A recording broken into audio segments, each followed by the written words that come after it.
दोस्तों, जब पार्टी के बड़ों बड़ों को सामने आना पड़े तो समझ जाइए सवाल बहुत बड़े खड़े हो गए हैं। कांग्रेस के फायर ब्रांड नेता राहुल गांधी इस समय पुष्पा स्टाइल में जो है बिल्कुल फायर मोड में आ गए हैं। वो आए दिन एक के बाद एक खुलासे करके बीजेपी के साथ गुजरात लॉबी की धुकधुकी बढ़ा देते हैं। सवाल चुनाव आयुक्त ज्ञानेश कुमार से पूछा जाता है, लेकिन गुजरात लॉबी खुद चुनाव आयुक्त बन जाती है और राहुल गांधी के सवालों का जवाब देने लगती है और चुनाव आयोग को बचाने के लिए एक के बाद एक झूठ बोलती है, लेकिन फिर भी खुद की गलतियों की गिनती में फंस जाती है। मोदी, शाह समेत बीजेपी के तमाम नेताओं ने तो झूठ बोल के झूठ को ही शर्मिंदा कर दिया है। आपको बता दें कि राहुल गांधी ने दिल्ली में विस्फोटक प्रेस कॉन्फ्रेंस की, जिसके बाद पूरी बीजेपी हिल गई। वहीं हालात ये हो गए हैं कि राहुल की पीसी खत्म होने के तुरंत बाद ही चुनाव आयोग का लिखित जवाब आ गया।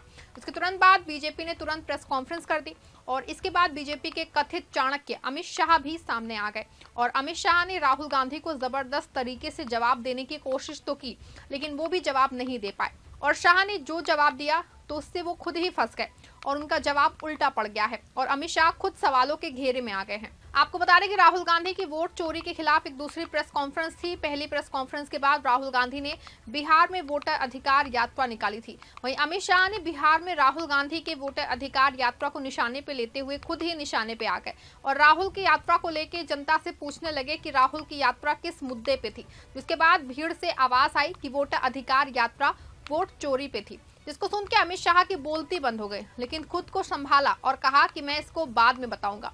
शाह को शायद जानकारी नहीं थी कि बिहार के लोग राजनीतिक रूप से मजबूत हैं। वहां के सभी लोगों को, यहाँ तक बच्चों को भी बिहार की राजनीति की जानकारी है। बिहार के सभी लोगों को पता है कि तेजस्वी और राहुल गांधी ने मिलकर बिहार में वोटर अधिकार यात्रा निकाली थी और वोटर अधिकार यात्रा में तमाम इंडिया गठबंधन के लोग शामिल हुए थे और इसका मुख्य मकसद वोट चोरी को जनता के सामने लाना था। लेकिन बीजेपी के कथित चाणक्य को कहां पता कि ऐसा पूछते ही मुंह पे बेइज्जती हो जाएगी और जनता को बताने के लिए जवाब नहीं रह जाएगा। वहीं राहुल गांधी की यात्रा में उमड़ी भीड़ अमित शाह को इस कदर परेशान कर रही है कि वो बौखलाए हुए हैं। और आप भी सुनिए राहुल को निशाने पे लेते हुए अमित शाह ने खुद कैसे सवालों के जाल में फंस गए हैं और निशाने पे आ गए। हर बार झूठा नैरेटिव फैलाते। अभी ये राहुल बाबा यात्रा कर गए ना भाई। यात्रा का विषय क्या था उनका बताओ तो जरा। अरे यार, वोट चोरी नहीं था, मैं बाद में बताता हूं क्या था। मित्रों, यात्रा का विषय बिहार में अच्छी शिक्षा लाना नहीं था। यात्रा का विषय रोजगारी नहीं था। यात्रा का विषय बिहार में 24 घंटा बिजली नहीं था। यात्रा का विषय हर गांव, हर टोले में रोड पहुंचाना नहीं था। यात्रा का विषय था जो बांग्लादेश से घुसपैठिए आए हैं उनको बचाने का विषय था। सुना आपने दोस्तों, ये सवाल पूछ के तो खुद अमित शाह ने खुद पे ही सवाल खड़े कर लिए हैं। बताइए, पिछले 6 साल से लगातार अमित शाह खुद गृह मंत्री की गद्दी पे बैठे हुए हैं और 20 साल से नीतीश कुमार बिहार में राज कर रहे हैं और बीजेपी के साथ मिलकर गठबंधन की सरकार चला रहे हैं और 11 साल से बिहार में डबल इंजन की सरकार दौड़ रही है। इसके बाद अमित शाह खुद कह रहे हैं कि बिहार में घुसपैठिए घुस गए। ये अमित शाह का फेलियर नहीं तो और क्या है। वहीं बिहार में घुसपैठियों को बचाने के लिए राहुल गांधी यात्रा निकाल रहे हैं, तो इसका मतलब साफ है कि खुद अमित शाह मान रहे हैं कि वो पूरी तरह से फेल हैं और उनके मुख्यमंत्री फेल हैं और खुद नरेंद्र मोदी फेल हैं। वहीं आगे अमित शाह जनता से पूछ लिया कि यहाँ कितने लोग बैठे हो, किसी का वोट कट गया क्या। आप भी सुनिए और क्या कुछ कहा। यहाँ इतने सारे लोग हैं, आप किसी का वोट कटा है क्या? अरे जोर से बोलो, कटा है क्या? तो किसका कटा है? जोर से बोलो, किसका कटा है?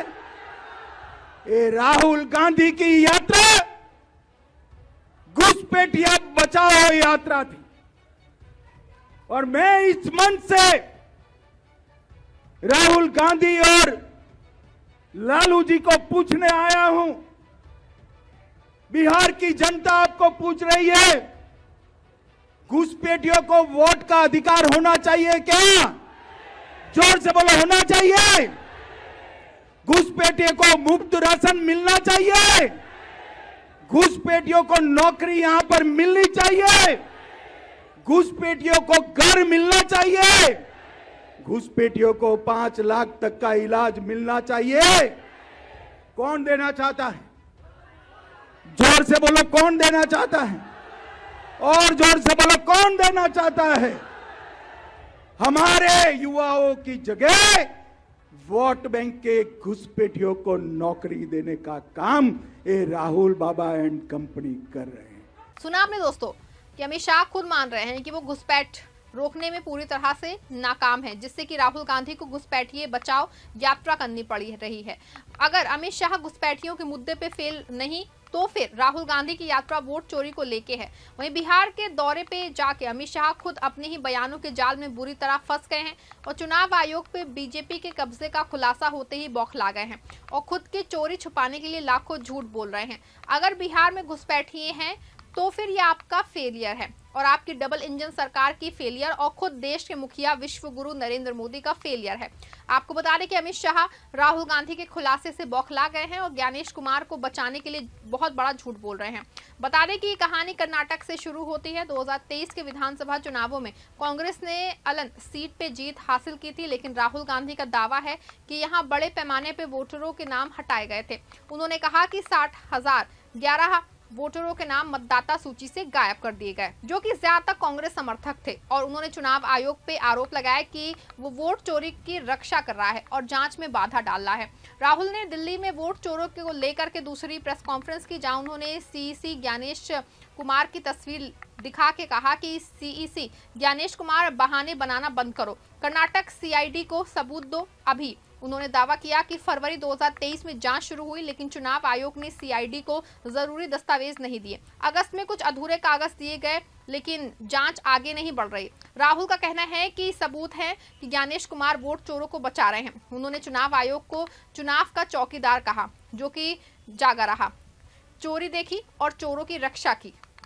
वहीं आरोप सिर्फ कर्नाटक तक सीमित नहीं है दोस्तों। राहुल ने महाराष्ट्र और हरियाणा चुनावों का भी जिक्र किया, जहां पे मतदाता सूची में हेरफेर के दावे भी हैं। उन्होंने कहा कि भाजपा 400 प्लस सीटों का दावा कर रही थी, लेकिन चाणक्य नीति के नाम पे वोट चोरी कर रही है। कांग्रेस ने इसे लोकतंत्र की हत्या बताया है और वोटर अधिकार यात्रा शुरू की है, जो कि मतदाताओं को जागरूक करने का अभियान है। आपको बता दें ज्ञानेश कुमार 2024 में सीईसी बने, पर राहुल का आरोप है कि वे 2022 से 23 की घटनाओं के लिए जिम्मेदार हैं। लेकिन भाजपा ने इसे झूठ बताया, क्योंकि उस समय ज्ञानेश कुमार आयोग में नहीं थे। आयोग ने सीआईडी को दिए दस्तावेजों पे भी सफाई दी कि सभी जरूरी जानकारी दी गई है और कोई बाधा नहीं डाली गई। राहुल के खुलासे के बाद बौखलाए अमित शाह ने राहुल को झूठ की मशीन कहा, जो किसी भी भाषा में झूठ बोल सकता है। उन्होंने अनुच्छेद 370 हटाने पे राहुल के रुख पे सवाल उठाया और कहा कि कांग्रेस हार से बौखलाई हुई है।